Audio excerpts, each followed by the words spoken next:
Welcome, boys and ghouls, to another installment of Monster Mike's Mayhem. On this special installment, I want to talk about the 1990 Remco Arachnophobia Big Bob spider. 8 legs, 2 fangs, and an attitude. This beautiful spider hit movie screens back in 1990. Just a little bit of tidbit of information. Yours truly, Monster Mike, was in the theaters in 1990 when it first came out. I was 17 years old when I first seen this. And for years, I didn't know about this beautiful spider in front of you on this beautiful card for years and years after the film was over.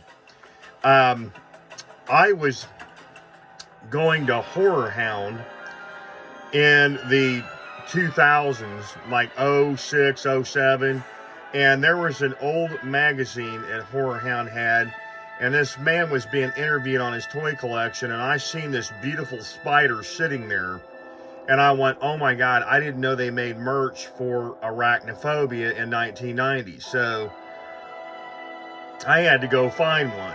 So I got on the internet and started hitting eBay and stuff. I found my first one for $25. Yes, you heard me. I said 25 bucks back almost 19, 20 years ago. They were cheap. They're not so cheap anymore. Anyways, I got it, and it was missing this butt tag right here. It says Big Bob on it. Well, I thought, I gotta find one with a tag, so I bought another one. 20 bucks, even cheaper, $5 cheaper. Couldn't find the tag. So I'm like, man, what's going on here? So finally, I went on eBay one day and found a mint one, and I seen in the picture it had the tag. So I grabbed it for another 20 bucks, which was like a best offer type deal or something on eBay back in the day. It wasn't until about 2019 I found one more at a Horror Hound in 2019. He was 45, okay? And he was originally 50. I got him for 45 bucks. He knocked 5 bucks off. This is the $45 one from the convention. I have 4 of these bad boys. Don't ask me why. I like them. I do have the CD soundtrack and a mini poster from the movie. They did make an old comic book I'm still looking for, and I'm hoping to find it.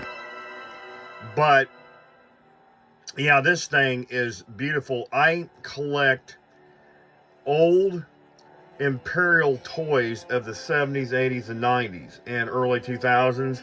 And when I can find them, like dinosaurs, bugs, monsters like Godzilla and King Kong and Jaws and that grizzly bear and stuff like that from the 70s and 80s and stuff. And I love these big monster spider looking things, and this thing is up my alley. I don't know if it picks up real good on Monster Mike's vision, but you can see he's actually kind of a purple tinge with little hints of yellow in his fur. It's really hard to pick up. He's got all the big eyes looking at you, and then there's a little rubber band you can like hang him off of something, and then there is Big Bob in the back with a little spider tag on the back of his thorax. It just is like a massive bird-eating tarantula type spider. It's Goliath bird eaters are some of the biggest tarantulas in the market, and I never had a Goliath bird eater tarantula as a pet as a kid, but my friend Mary Ellen Jones, when I was growing up with her 30 years ago, she had a Goliath bird eater, and this thing was massive. So this is the back of the old Remco 1990 card. You could get these at like Toys R Us and KB, and you guys probably remember KB. I mean, that place back in the day was booming. I used to go to KB in the mall all the time, and my local Toys R Us down the street. Warning, this is not just a common house spider. This is Big Bob, the star of the new hit movie Arachnophobia. You can now control Big Bob's 8 legs, 2 fangs, and an attitude in the palm of your hand and learn the true meaning of the word arachnophobia. Coming soon. Remote control Big Bob. Deluxe remote control Big Bob with moving legs. Now, guys, unfortunately, this never came to fruition. What happened was, you could see it's Hollywood Emblem Entertainment put that out in 1990. I don't know what happened, but Remco dropped the ball, and they did not make these beautiful, remote control deluxe and regular Big Bob remote control spiders in the 90s. I don't know what happened, but they just didn't do it. I think that they either lost the license, or who knows about these old toy companies that went out of business. Maybe they had lost the license or went out of business before they could complete the order, but or maybe the movie didn't go so big. Now, I remember it being a big hit in 1990. You got Jeff Daniels, and you got quite a few big actors in that movie. I was really surprised,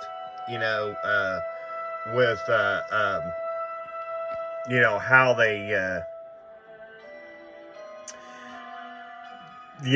portrayed the film. It was interesting that the aspects of it, because you have Jeff Daniels, and he's this guy that just moved into this old farm in Canaima. And he, if you watch the premise of the movie, he moves from San Francisco to Canaima to become this only physician doctor in the town of Canaima. And Jerry Manning lives there, and one of the professors is in South America, and they find this horrific spider, and they bring the specimen bites Jerry Manning, and he dies in South America, and they bring his body back to burying him in Canaima. Unfortunately, Jeff Daniels is coming there with his family to work as a doctor. Well, let's just say the spider gets out of the old coffin and starts making havoc with the town of Canaima, killing different people, and Jeff Daniels has a hell of a time trying to figure out if it was a spider bite or not that killed them. And then they had to start locating the spider. They even hired veteran actor John Goodman to play Dilbert. He's like a exterminator that goes around and exterminates bugs and pests and this and that, and everything. And he specializes in spiders as well. And he's trying to kill them, but the son of a bitches will not die. They are just relentless. So this movie is just unreal. I love it. I've always really liked the film. I thought it was interesting. It was one of those movies that I loved growing up as a teenager watching, and I got it on DVD. I don't know if it came out on Blu-ray yet. It probably has. Shout Factory, one of those guys will probably put it out unless they've already done. So I have the CD soundtrack. I do not have an LP of it, but I love the movie. I love the aspects. I like the dynamics of the filming of the film, where you see the spider, and they actually use spiders in this movie. Now, some of the practical spiders were used for like the close-up shots and stuff, like armature puppets, but most of the small ones that would be the actual spiders that Big Bob mated with, and they spread out. There's a debate. I never understood this. I think one of the big spiders is a female, and the other one is a male. Now, you see both of them in this frame, but it never explains why they call it Big Bob. Now, there was a rumor going around that it was named after Bob Zemeckis or something that produced the film in 1990 or something. That was the big rumor. That's where they got the Big Bob name from in 1990. But just a little tidbit of information for all you monsters out there.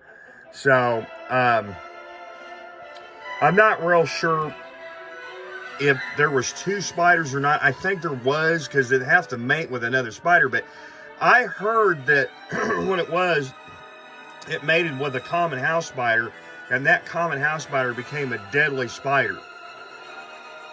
But that was the rumor I was hearing. So I don't know why they call the female Big Bob. It makes no damn sense at all. I don't know, guys. It really don't. But maybe there was another spider that was named Big Bob, and she was the female.